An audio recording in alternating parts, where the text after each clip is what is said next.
Right, time to get some reading in.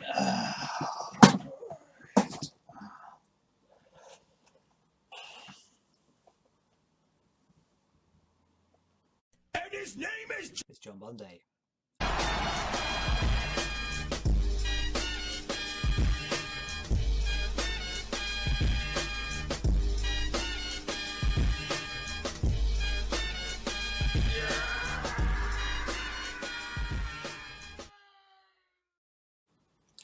Hello Internet, it is John Bunday, and I'm here to talk about gaming magazines. And as the thumbnail clip for this video probably indicates, I've been reading a lot of Sega Powered recently. And funny enough, I've only actually made it through the first 2 issues properly because of having time when I haven't got work, or the kids, or the missus wanting my attention. But it's just reading these magazines have just made me very nostalgic for like back in the day, because until I started picking these up, I hadn't read a gaming magazine for probably decades now because of the internet. I would used to get this information from. Let me start again. I would read the magazines to learn about what games were coming out, read up about like interviews or cheats or things like that.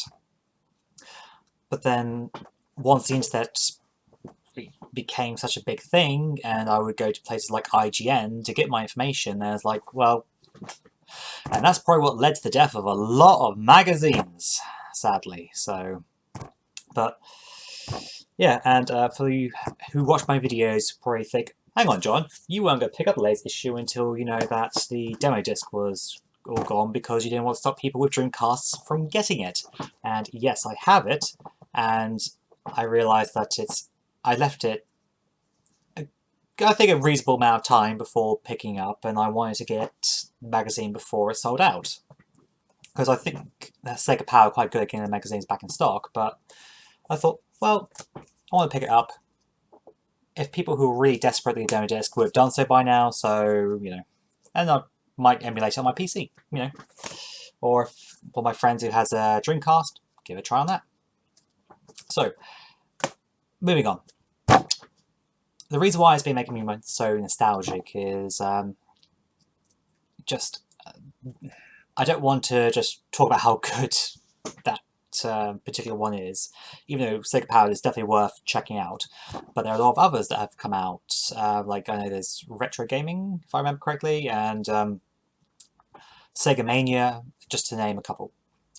But I want to talk about the kind of magazines I read back in the day. So it all started as a wee young boy reading Sonic the Comic. Yeah, Sonic the Comic, and that's not really a proper gaming magazine, but amongst the stories they had featuring not just Sonic but other Sega properties as well. Like, for those who know Mark Miller, he's the art, not the art, but he's made like a bunch of like graphic novels and comics. He actually did 2 storylines for Streets of Rage, which is pretty cool. But amongst those stories were also like reviews of Sega games, and had like the rankings of like how top 10 for sales or for whatever. So that was my first kind of exposure to like, oh, gaming magazines. Because I was so young at that point, because I would play Sonic the Hedgehog and be like, I want the Sonic comic, I want to watch the Sonic cartoon, and all that kind of stuff. So, but then when I actually want to start learning about games, then it was then seeing what was in like my local like newsagents and things. So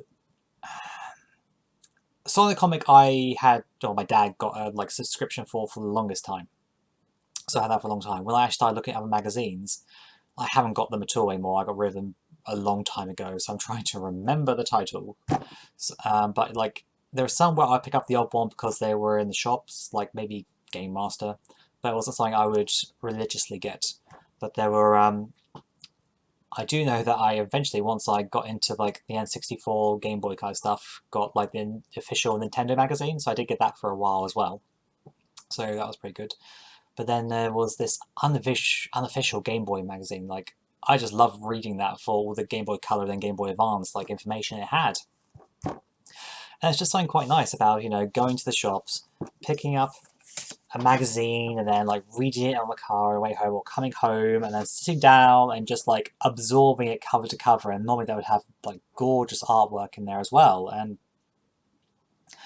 And okay, yeah, going onto the internet and just be able to just go to a click of a button, just get all the information you need. But there's something that's kind of been lost along the way. Like, yeah, there might be articles, editorials, things like that, but I don't know, it's just like one thing I do quite enjoy is like the screenshots that they have like in the review section of Sega Powered, like, they'll have like little comments underneath each picture and some of them could be humorous and it's just like, yes, that's what we kind of get. We don't get that with websites anymore, so, but it's just, I mean, do you all feel the same? Like, or have all of you kind of still been getting gaming magazines as the years have gone on? Or have you come back to it like I have? Like, there seems to be a bit of a resurgence going on. Oh, I'm honestly struggling to remember the name of all the magazines because it has been so long, but I know that I dipped into, like, because I had the Mega Drive, and then my sister got the N64, and then after the N64, I got the GameCube. So it was pretty much kind of Nintendo household. So it would have been like Nintendo kind of style magazines we would have got, official or unofficial. So I'm not going to waste your time trying to remember these, but Sonic the Comic is definitely the one I hold the biggest nostalgia for, because I did enjoy the stories, and it was just so 90s, like the kind of articles they had them in as well. So, and truth be told, I have been tempted to try and pick up a few issues of Sonic the Comic that contain the Streets of Rage stories, because there's no way a kid's comic now would have featured what they had back then, because there was guns, explosions, people died, which, just to think about it now, like the 90s were a different time, really were, but yeah, because funny enough, they did actually put at least the first storyline, I don't know if about the second, into its own graphic novel, released it. If you look on eBay, that thing goes for about 100 quid now, if you're lucky, so, whereas you can get the individual comics, I think, for a lot less, so, but shelf space.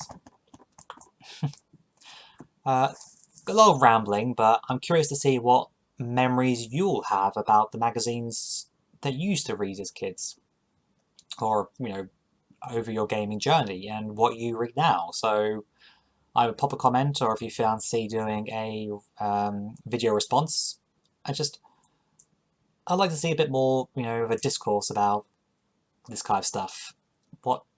What do we read? I feel like, because in the magazine they actually do have like covers of different magazines that cover the games that they're talking about. I was thinking, is there like just archives of these things on the internet where you can just go and grab them? I mean, it'd be cool just to be able to delve into these old magazines and see like what it was like back then. So anyway, I have rambled long enough, so I'll see you all next time. Take care. Goodbye.